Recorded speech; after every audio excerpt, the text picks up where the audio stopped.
कहानी के स्टार्ट में हम एक अमीर लड़के लूसेन को देखते हैं जो अपने घर में बिल्कुल अकेला रहता है और वो एक बहुत बड़ी टेक कंपनी का सीईओ है।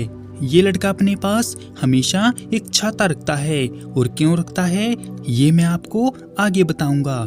रात के टाइम लू की आंख एक बुरे सपने से खुलती है और तभी उसके घर के बाहर खड़े साइंटिस्ट एक ड्रोन से उसके घर में पेन ड्राइव भेजते हैं क्योंकि लू के घर की सिक्योरिटी टाइट है। और जब लू उस पेन ड्राइव को खोलता है तो अल्फा टीम का एक साइंटिस्ट फू यांग उसको एक रोबोट लड़की फ्राइडे के बारे में जानकारी देता है और उसके फीचर्स के बारे में उसको बताता है और कहता है कि अगर लू उसको खरीद लेता है तो फ्राइडे उसकी काफी मदद कर सकती है। और दूसरी तरफ हम एक लड़की यांग शान को देखते हैं जो लू का मंगाया ऑर्डर पूरा करने के लिए भीड़ में बैठी हुई थी, पर तभी एक लड़का लाइन तोड़कर बीच में घुसता है तो यांग उसकी बेइज्जती करके बाहर निकाल देती है। और वहीं पर लू अपने मैनेजर से कंफर्म करता है कि क्या फ्राइडे नाम की रोबोट सच में एग्जिस्ट करती है, जिस पर मैनेजर ने बताया कि ये बात पूरी तरह से सच है। तो लू उसको देखने जाने की बात कहता है और वो दो बाप बेटा ली जिंगचिन और ली जांग का भी जिक्र करता है कि उनको फ्राइडे के बारे में पता नहीं चलना चाहिए। इसके बाद लू उस रोबोट को देखने जाता है मगर उसने शर्त रखी थी कि वहाँ पर कोई इंसान नहीं होना चाहिए। लू को वहाँ पर कोई नहीं मिलता और जब वो काफी ढूंढता है तो उसे फ्राइडे मिल जाती है, लेकिन वो यकीन करने को तैयार ही नहीं होता कि सामने वाली लड़की एक रोबोट है, बल्कि उसे लगता है कि उसके साथ कोई मजाक हो रहा है। तो उसको यकीन दिलाने के लिए फ्राइडे अपनी स्कर्ट निकालकर दिखाती है कि वो सच में एक रोबोट है। लू उसको छू कर देखता है और फिर अपनी कलाई पर लगे डिवाइस को देखता है जो ग्रीन लाइट के साथ नॉर्मल था, जिससे लू मान लेता है कि लड़की सच में एक रोबोट है। और इस डिवाइस का क्या चक्कर है वो आगे पता चलने वाला है।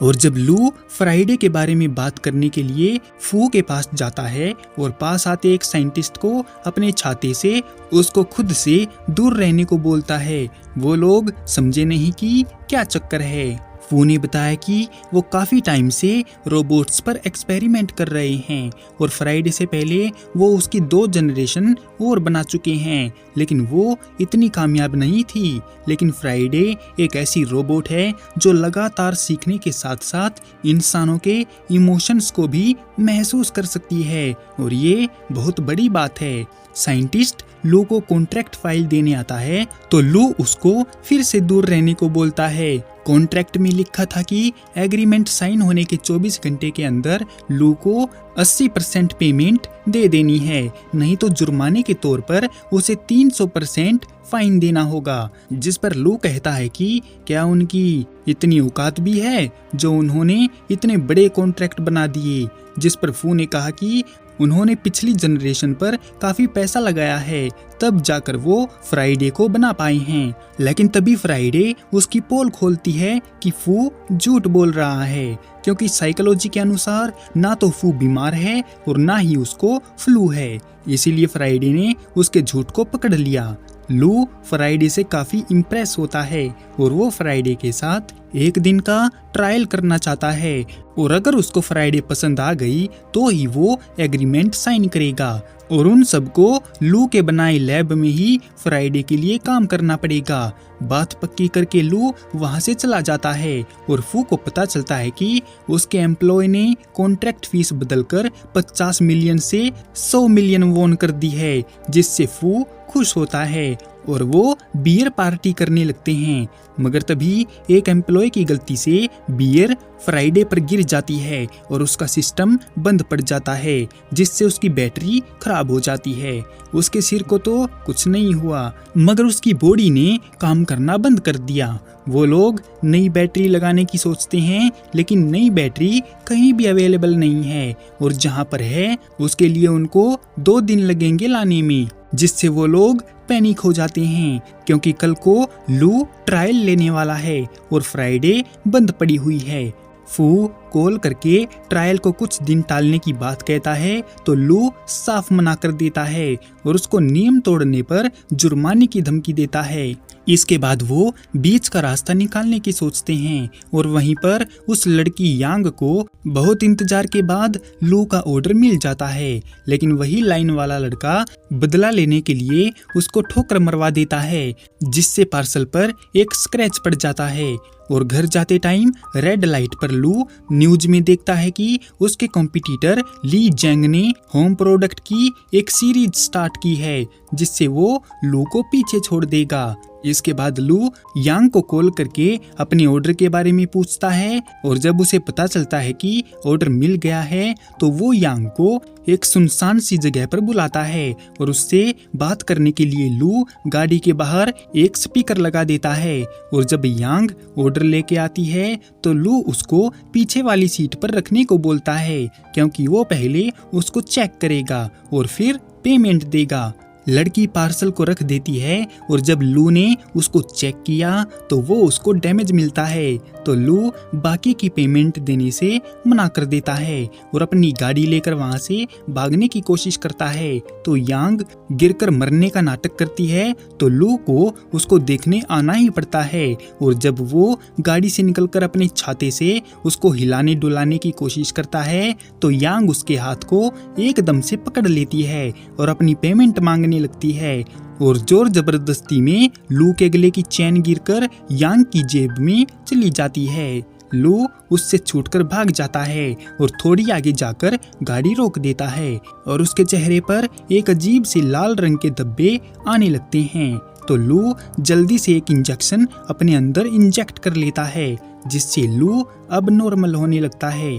असल में लू को इंसानों से एलर्जी है और वो छाता इसीलिए ही रखता है ताकि इंसानों को अपने करीब आने से रोक सके। और उसका कलाई वाला डिवाइस उसकी हेल्थ के बारे में उसको बताता रहता है। यही वजह है कि वो फ्राइडे को देखने अकेला गया था और साइंटिस्ट को भी इसीलिए ही दूर रहने को बोल रहा था। लू अपने डॉक्टर से पूछता है कि अभी तक उसको कोई इलाज मिला है या नहीं, लेकिन डॉक्टर के हाथ अभी तक खाली हैं, मगर वो यकीन दिलाता है कि वो जल्दी ही उसका इलाज ढूंढ लेंगे। हालांकि ये बीमारी थोड़ी रेयर है, इसीलिए इसमें टाइम लगेगा। जब तक लू स्वीडन वाले उस डिवाइस को पहनेगा जो उसकी हेल्थ के बारे में पल पल की जानकारी देगा, जैसे कि ग्रीन, येलो, ऑरेंज और रेड। रेड पर आते ही वो फट जाएगा और लू की मुश्किलें भी ज्यादा हो जाएंगी। और वहीं पर अपनी एक दोस्त के घर पर यांग अभी भी लू पर गुस्सा है कि वो उसे धक्का देकर भाग गया और उसके पैसे भी ले गया। यांग अपना घर छोड़कर दोस्त के घर पर रहती है क्योंकि उसके घर पर लड़ाई बहुत होती है। यांग जल्द ही होने वाले यूथ क्रिएटिविटी कंपटीशन में भाग लेने वाली है, जिसमें वो अपने बनाए लव लैंप को दिखाने वाली है जो उसने खुद बनाया है। ये ऐसे काम करता है जैसे एक कपल एक दूसरे से बहुत दूर हैं और उन्हें एक दूसरे की याद आती है तो वो उस लैंप को जलाएगी तो दूसरे के पास मौजूद पहला लैंप जलने लगेगा, जिससे अगला इंसान समझ जाएगा कि उसका पार्टनर उसको याद कर रहा है। मगर तभी यांग को पता चलता है कि यूथ क्रिएटिविटी कंपटीशन कैंसिल हो गया है। ये सुनकर यांग दुखी हो जाती है और वहीं रात में लू के घर पर लू अपने एक नए रोबोटिक फ्रिज मैक्स की बर्थडे पार्टी मना रहा है और हमें पता चलता है कि लू ने 50 फ्रिज का ट्रायल लेने के बाद ही मैक्स को फाइनल किया है